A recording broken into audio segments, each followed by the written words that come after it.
Cuidado, le tiene el pelo ahí.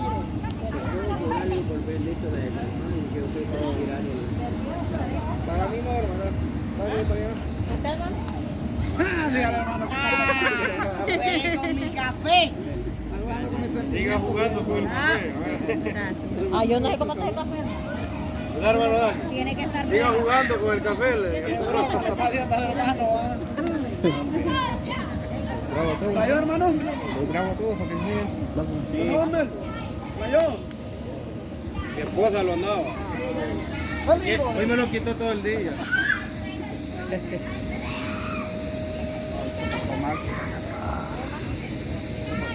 Bendición de Dios.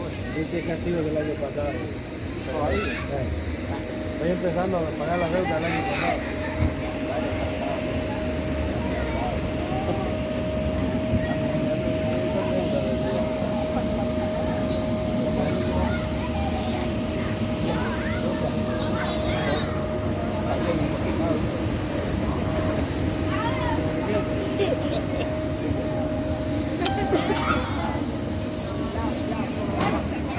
Uy, gracias.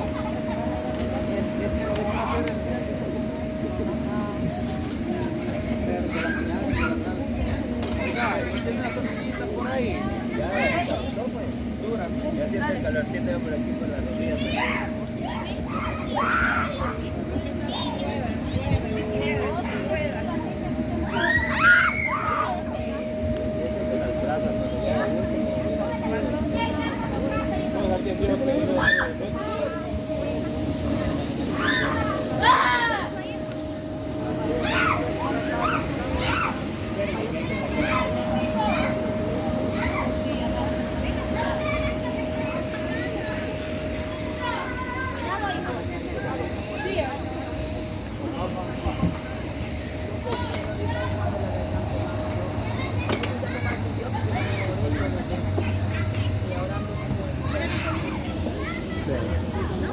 Pues si están ahí la familia.